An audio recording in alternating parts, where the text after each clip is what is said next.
News, सच जरूरी है। नमस्कार, मैं मयूरी और आप देख रहे हैं MNS न्यूज टीवी। ब्रेक के बाद स्वागत है आपका देश की खबरों में।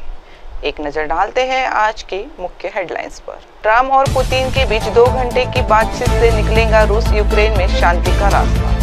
पाकिस्तानी नौसेना का ऑपरेशन द्वारका क्या था? शहबाज ने भारत को दी ऑपरेशन सोमनाथ दोहराने की गिदड़बुद्धि। फ्रांस ने बांग्लादेश को दिया झटका, मैक्रो की यूनियस के साथ बैठक से किया इनकार। अब खबरें विस्तार से। ट्रम्प और पुतिन के बीच 2 घंटे की बातचीत से निकलेगा रूस यूक्रेन में शांति का रास्ता। जाने क्या बोले दोनों नेता। अमेरिका के राष्ट्रपति डोनाल्ड ट्रम्प और रूसी प्रेसिडेंट व्लादिमीर पुतिन के बीच हुई फोन पर 2 घंटे तक बातचीत हुई है। इस बातचीत का मकसद यूक्रेन और रूस में चल रहे युद्धों को रोकना है। हालांकि दोनों नेताओं की इस बातचीत के बाद यूक्रेन की शांति वार्ता में एक नया मोड़ आता दिख रहा है। डोनाल्ड ट्रम्प ने अपने चुनाव के समय कहा था कि वह राष्ट्रपति बनने के 24 घंटे के अंदर युद्ध खत्म कर देंगे। इसके बाद उन्होंने पुतिन से मिलने पर शांति की बात कही। अब उनका कहना है कि शांति समझौते की शर्तें रूस और यूक्रेन की तय कर सकते हैं।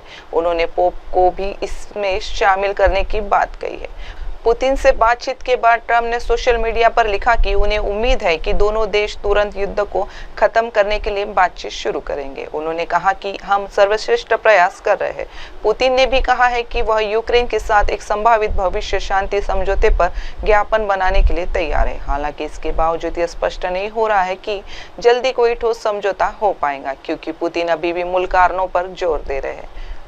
पुतिन ने इस बात पर जोर दिया है कि किसी भी समाधान के लिए युद्ध के मूल कारणों पर बात करना जरूरी है। रूस का कहना है कि यूक्रेन का यूरोप से नजदीकियां बढ़ाना युद्ध का एक अहम कारण रहा है। दूसरी ओर ट्रम्प ने कई बार ऐसे संकेत भी दी है कि अगर उनको सफलता नहीं मिलती है तो वह बातचीत से पीछे हट सकते हैं। अमेरिका इस युद्ध से अपना हाथ खींच लेता तो यूक्रेन को सैन्य और खुफिया मदद मिलना बंद हो जाएगी। यूक्रेन के राष्ट्रपति वोलोदिमीर ज़ेलेंस्की को इसकी चिंता है। ज़ेलेंस्की ने ट्रम्प और पुतिन की बातचीत के बाद जोर देकर कहा कि हम सभी के लिए यह जरूरी है कि अमेरिका बातचीत और शांति के खोज से दूर ना जाए। ट्रम्प रूस को शांति समझौते के लिए मनाने के लिए कई तरह के ऑफर दिए हैं। इसमें रूस के प्रतिबंध कम करना नहीं, व्यापार समझौते और आर्थिक निवेश शामिल है। उनका मानना है कि इससे पुतिन शांति समझौते की ओर बढ़ेंगे। दिलचस्प बात यह है कि उन्होंने रूस को चेतावनी नहीं दी है कि अगर शांति समझौते के लिए तैयार नहीं होता है तो उसके क्या नकारात्मक परिणाम होंगे।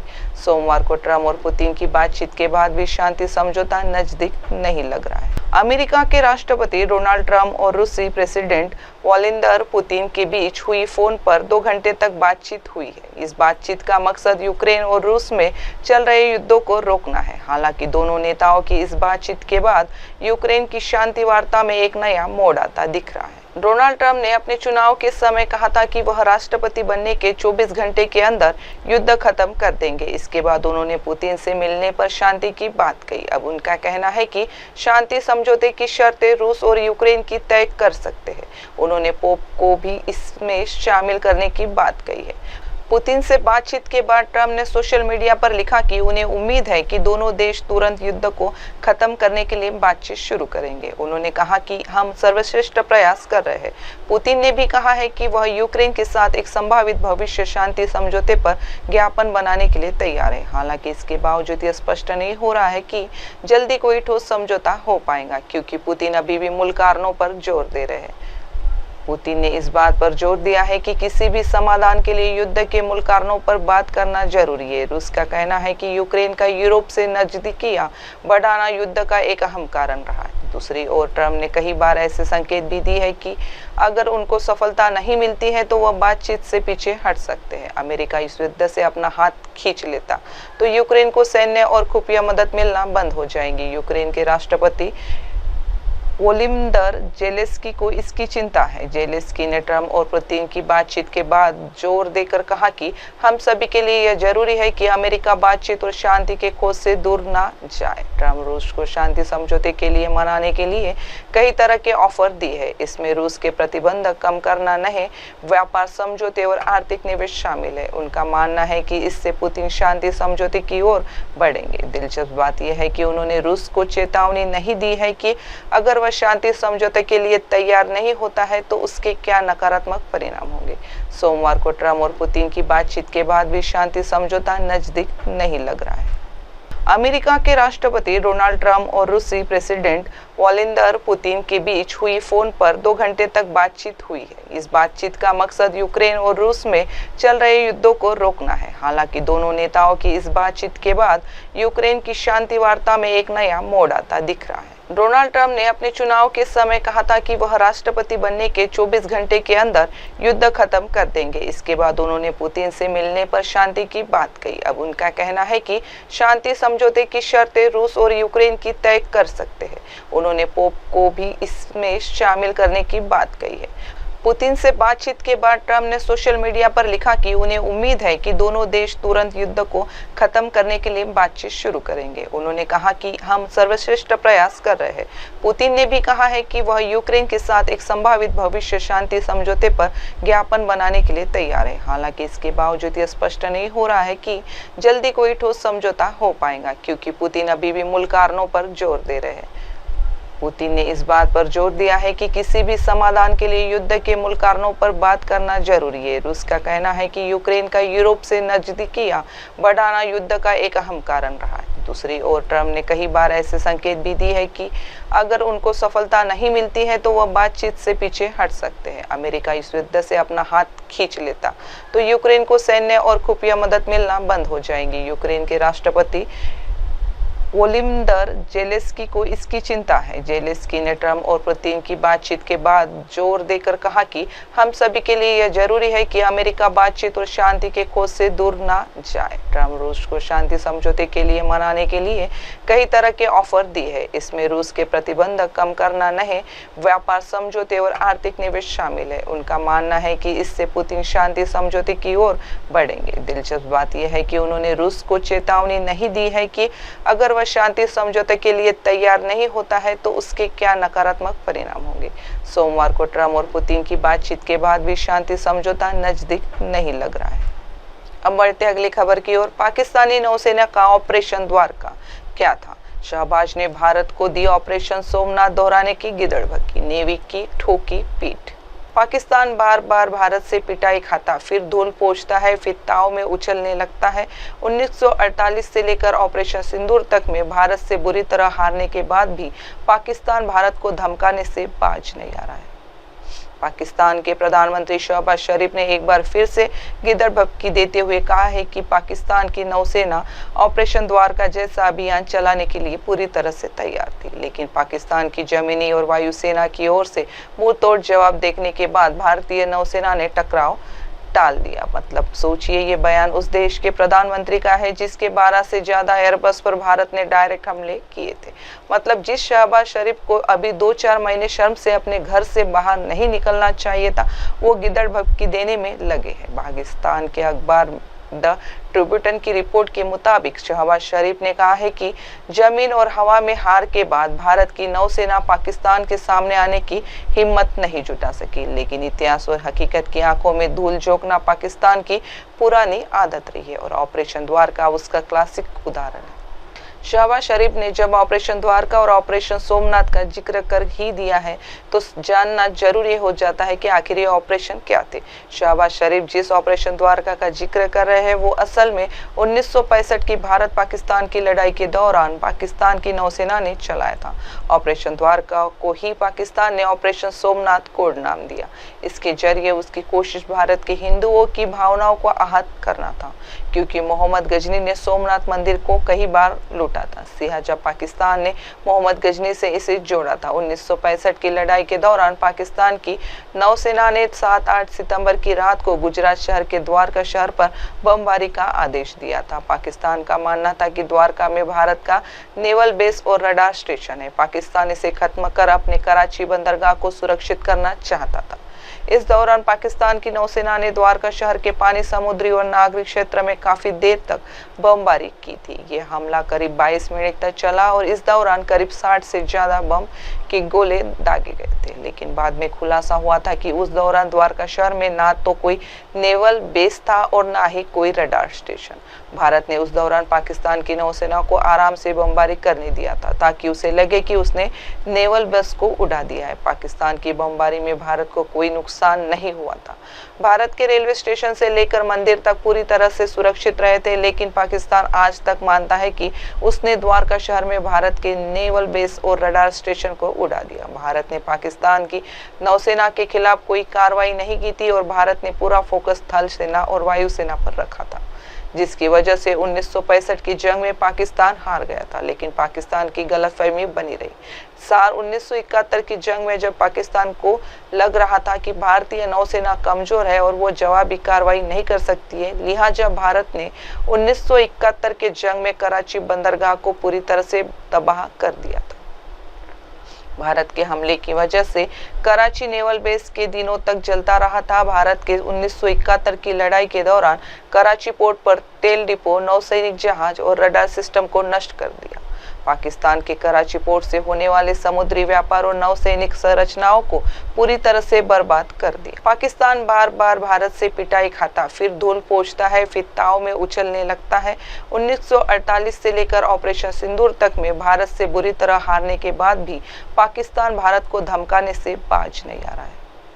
पाकिस्तान के प्रधानमंत्री शहबाज शरीफ ने एक बार फिर से गिदड़ भभकी देते हुए कहा है कि पाकिस्तान की नौसेना ऑपरेशन द्वारका जैसा अभियान चलाने के लिए पूरी तरह से तैयार थी, लेकिन पाकिस्तान की जमीनी और वायु सेना की ओर से मुंह तोड़ जवाब देखने के बाद भारतीय नौसेना ने टकराव टाल दिया। मतलब सोचिए, ये बयान उस देश के प्रधानमंत्री का है जिसके 12 से ज्यादा एयरबस पर भारत ने डायरेक्ट हमले किए थे।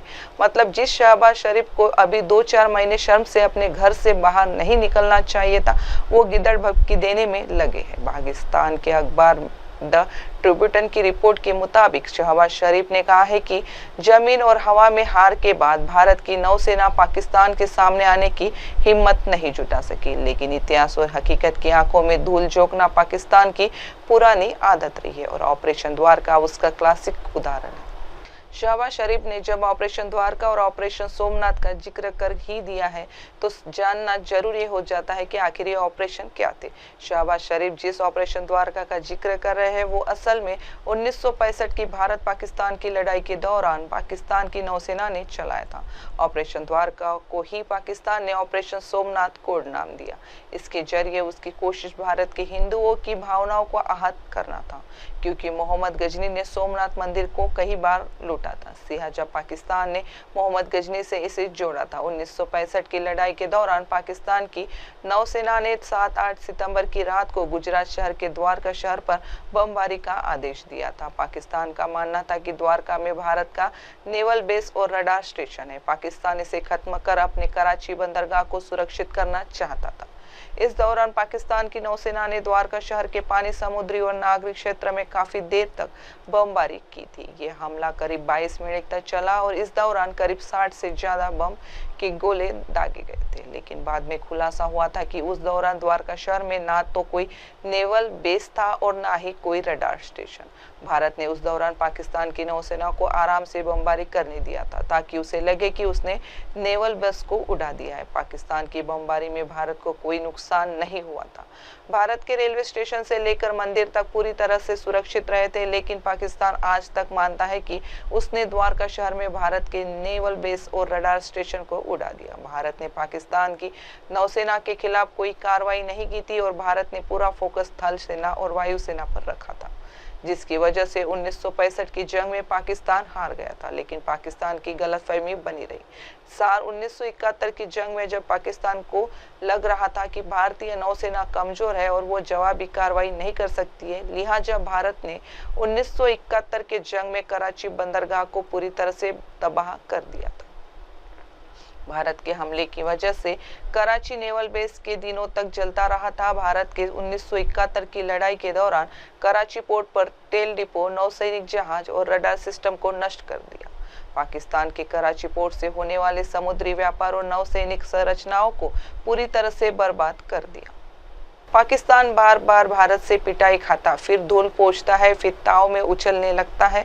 1948 से लेकर ऑपरेशन सिंदूर तक में भारत से बुरी तरह हारने के बाद भी पाकिस्तान भारत को धमकाने से बाज नहीं आ रहा है। पाकिस्तान के प्रधानमंत्री शहबाज शरीफ ने एक बार फिर से गिदड़ भभकी देते हुए कहा है कि पाकिस्तान की नौसेना ऑपरेशन द्वारका जैसा अभियान चलाने के लिए पूरी तरह से तैयार थी, लेकिन पाकिस्तान की जमीनी और वायुसेना की ओर से मुंह तोड़ जवाब देखने के बाद भारतीय नौसेना ने टकराव टाल दिया। मतलब सोचिए, ये बयान उस देश के प्रधानमंत्री का है जिसके 12 से ज्यादा एयरबस पर भारत ने डायरेक्ट हमले किए थे। मतलब जिस शहबाज शरीफ को अभी 2-4 महीने शर्म से अपने घर से बाहर नहीं निकलना चाहिए था, वो गिदड़ भभकी देने में लगे हैं। पाकिस्तान के अखबार द ट्रिब्यून की रिपोर्ट के मुताबिक शहबाज शरीफ ने कहा है कि जमीन और हवा में हार के बाद भारत की नौसेना पाकिस्तान के सामने आने की हिम्मत नहीं जुटा सकी, लेकिन इतिहास और हकीकत की आंखों में धूल झोंकना पाकिस्तान की पुरानी आदत रही है और ऑपरेशन द्वारका उसका क्लासिक उदाहरण है। शहबाज शरीफ ने जब ऑपरेशन द्वारका और ऑपरेशन सोमनाथ का जिक्र कर ही दिया है तो जानना जरूरी हो जाता है कि आखिर ये ऑपरेशन क्या थे। शहबाज शरीफ जिस ऑपरेशन द्वारका का जिक्र कर रहे हैं वो असल में 1965 की भारत पाकिस्तान की लड़ाई के दौरान पाकिस्तान की नौसेना ने चलाया था। ऑपरेशन द्वारका को ही पाकिस्तान ने ऑपरेशन सोमनाथ कोड नाम दिया। इसके जरिए उसकी कोशिश भारत के हिंदुओं की भावनाओं को आहत करना था, क्योंकि मोहम्मद गजनी ने सोमनाथ मंदिर को कई बार लूटा था। लिहाजा पाकिस्तान ने मोहम्मद गजनी से इसे जोड़ा था। 1965 की लड़ाई के दौरान पाकिस्तान की नौसेना ने 7-8 सितंबर की रात को गुजरात शहर के द्वारका शहर पर बमबारी का आदेश दिया था। पाकिस्तान का मानना था कि द्वारका में भारत का नेवल बेस और रडार स्टेशन है। पाकिस्तान इसे खत्म कर अपने कराची बंदरगाह को सुरक्षित करना चाहता था। इस दौरान पाकिस्तान की नौसेना ने द्वारका शहर के पानी, समुद्री और नागरिक क्षेत्र में काफी देर तक बमबारी की थी। ये हमला करीब 22 मिनट तक चला और इस दौरान करीब 60 से ज्यादा बम के गोले दागे गए थे, लेकिन बाद में खुलासा हुआ था कि उस दौरान द्वारका शहर में ना तो कोई नेवल बेस था और ना ही कोई रडार स्टेशन। भारत ने उस दौरान पाकिस्तान की नौसेना को आराम से बमबारी करने दिया था ताकि उसे लगे कि उसने नेवल बेस को उड़ा दिया है। पाकिस्तान की बमबारी में भारत को कोई नुकसान नहीं हुआ था। भारत के रेलवे स्टेशन से लेकर मंदिर तक पूरी तरह से सुरक्षित रहे थे, लेकिन पाकिस्तान आज तक मानता है कि उसने द्वारका शहर में भारत के नेवल बेस और रडार स्टेशन को उड़ा दिया। भारत ने पाकिस्तान की नौसेना के खिलाफ कोई कार्रवाई नहीं की थी और भारत ने पूरा फोकस थल सेना और वायु सेना पर रखा था, जिसकी वजह से 1965 की जंग में पाकिस्तान हार गया था, लेकिन पाकिस्तान की गलतफहमी बनी रही। साल 1971 की जंग में जब पाकिस्तान को लग रहा था कि भारतीय नौसेना कमजोर है और वो जवाबी कार्रवाई नहीं कर सकती है, लिहाजा भारत ने 1971 के जंग में कराची बंदरगाह को पूरी तरह से तबाह कर दिया था। भारत के हमले की वजह से कराची नेवल बेस के दिनों तक जलता रहा था। भारत के 1971 की लड़ाई के दौरान कराची पोर्ट पर तेल डिपो, नौसैनिक जहाज और रडार सिस्टम को नष्ट कर दिया। पाकिस्तान के कराची पोर्ट से होने वाले समुद्री व्यापार और नौसैनिक संरचनाओं को पूरी तरह से बर्बाद कर दिया। अब बढ़ते अगली खबर की ओर। फ्रांस ने बांग्लादेश को दिया झटका। मैक्रो ने यूनिस के साथ बैठक से किया इनकार, दौरा रद्द करने को हुए मजबूर। फ्रांस के राष्ट्रपति इमैनुअल मैक्रो ने बांग्लादेश की अंतरिम सरकार के हेड मोहम्मद यूनुस को तगड़ा झटका दिया है। मैक्रो ने यूनुस के साथ द्विपक्षीय बैठक करने से इनकार कर दिया है। यह बैठक महीने में होने वाली थी, संयुक्त राष्ट्र महासंघ सम्मेलन के दौरान हो सकती है। यूनुस को इस सम्मेलन में भाग लेने के लिए फ्रांस जाना था। ढाका ने सम्मेलन के दौरान यूनुस को और मैक्रो को बीच में द्विपक्षीय बैठक का अनुरोध किया था, लेकिन फ्रांस सरकार ने इस प्रस्ताव को अस्वीकार कर दिया। फ्रांस सरकार के इस फैसले से यूनुस के वैश्विक स्तर पर अपनी पहचान बनाने की कोशिश को झटका लगा है।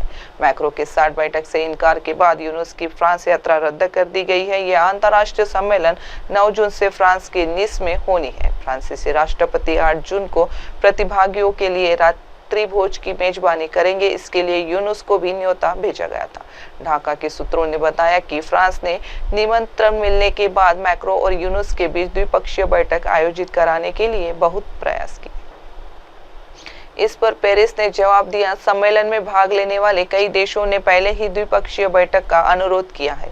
ऐसे में किसी और द्विपक्षीय बैठक यानी मैक्रो का यूनुस से मिलना संभव नहीं हो सका।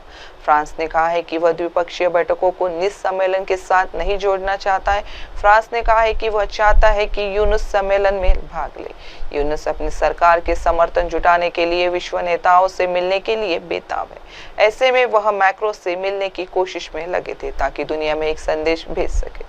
सूत्रों ने संकेत दिया है कि फ्रांस द्विपक्षीय बैठक का वांछित परिणाम समझना चाहता था, वह सिर्फ किसी संदेश के लिए बैठक नहीं चाहता था। बांग्लादेश ने पहले फ्रांस से नागरिक विमान खरीदने में रुचि दिखाई थी, लेकिन इस पर कोई प्रगति नहीं हुई है। हालांकि बैठक के पीछे इसे वजह नहीं बताया गया है। यूनुस के ना जाने की सूरत में बांग्लादेश का प्रतिनिधित्व कोई मंत्री कर सकता है। फ्रांस के राष्ट्रपति इमैनुअल मैक्रो ने बांग्लादेश की अंतरिम सरकार के हेड मोहम्मद यूनुस को तगड़ा झटका दिया है। मैक्रो ने यूनुस के साथ द्विपक्षीय बैठक करने से इनकार कर दिया है। यह बैठक महीने में होने वाली थी, संयुक्त राष्ट्र महासंघ सम्मेलन के दौरान हो सकती है। यूनुस को इस सम्मेलन में भाग लेने के लिए फ्रांस जाना था। ढाका ने सम्मेलन के दौरान यूनुस को और मैक्रो को बीच में द्विपक्षीय बैठक का अनुरोध किया था, लेकिन फ्रांस सरकार ने इस प्रस्ताव को अस्वीकार कर दिया। फ्रांस सरकार के इस फैसले से यूनुस के वैश्विक स्तर पर अपनी पहचान बनाने की कोशिश को झटका लगा है। मैक्रो के साथ बैठक से इनकार के बाद यूनुस की फ्रांस यात्रा रद्द कर दी गई है। यह अंतर्राष्ट्रीय सम्मेलन 9 जून से फ्रांस के निस में होनी है। फ्रांसीसी राष्ट्रपति 8 जून को प्रतिभागियों के लिए रात्रि भोज की मेजबानी करेंगे। इसके लिए यूनुस को भी न्योता भेजा गया था। ढाका के सूत्रों ने बताया कि फ्रांस ने निमंत्रण मिलने के बाद मैक्रो और यूनुस के बीच द्विपक्षीय बैठक आयोजित कराने के लिए बहुत प्रयास किए। इस पर पेरिस ने जवाब दिया, सम्मेलन में भाग लेने वाले कई देशों ने पहले ही द्विपक्षीय बैठक का अनुरोध किया है। ऐसे में किसी और द्विपक्षीय बैठक यानी मैक्रो का यूनुस से मिलना संभव नहीं हो सका। फ्रांस ने कहा है कि वह द्विपक्षीय बैठकों को निस सम्मेलन के साथ नहीं जोड़ना चाहता है। फ्रांस ने कहा है कि वह चाहता है कि यूनुस सम्मेलन में भाग ले। यूनुस अपनी सरकार के समर्थन जुटाने के लिए विश्व नेताओं से मिलने के लिए बेताब है। ऐसे में वह मैक्रो से मिलने की कोशिश में लगे थे ताकि दुनिया में एक संदेश भेज सके। सूत्रों ने संकेत दिया है कि फ्रांस द्विपक्षीय बैठक का वांछित परिणाम समझना चाहता था, वह सिर्फ किसी संदेश के लिए बैठक नहीं चाहता था। बांग्लादेश ने पहले फ्रांस से नागरिक विमान खरीदने में रुचि दिखाई थी, लेकिन इस पर कोई प्रगति नहीं हुई है। हालांकि बैठक के पीछे इसे वजह नहीं बताया गया है। यूनुस के ना जाने की सूरत में बांग्लादेश का प्रतिनिधित्व कोई मंत्री कर सकता है। अब बढ़ते अगली खबर की ओर। समुद्र उबलने लगेगा, सुनामी से तबाही। जापानी बाबा वेंगा की भविष्यवाणी से दुनिया में दहशत, यात्रा कैंसिल कर रहे हजारों लोग। जापान की मंगा कलाकार रयो तात्सुकी की भविष्यवाणी दुनिया में डर पैदा कर रही है। मौजूदा समय की बाबा वेंगा कही जा रही रयो की कई भविष्यवाणियों के पहले भी सच साबित होने का दावा किया जाता है।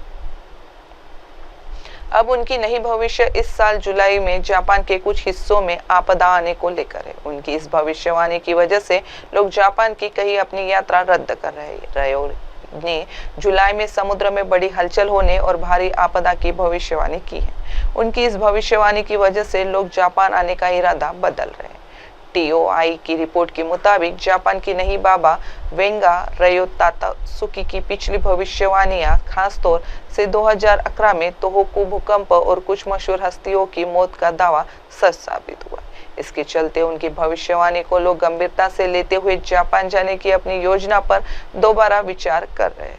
ट्रैवल एजेंसियों ने भी ये माना है कि हजारों लोगों ने जापान की बुकिंग रद्द की है, जिसकी वजह से रयो तात्सुकी की भविष्यवाणी है। साल 1911 में जन्मी और 1996 में दुनिया छोड़ चुकी बाबा वेंगा अपनी सटीक भविष्यवाणियों के लिए जानी जाती है। अब जापानी कलाकार रयो तात्सुकी का नाम वेंगा के साथ जोड़ा रहा है। इसकी वजह से यह है कि रयो की भविष्यवाणियां भी बाबा वेंगा से मिलती जुलती है। तात्सुकी पहली बार 1999 में अपनी किताब रद्द फ्यूचर आई सॉ से चर्चा में आई थी। इस किताब में उन्होंने दुनिया के कुछ हिस्सों, खास तौर से जापान के लिए कई भविष्यवाणी की थी।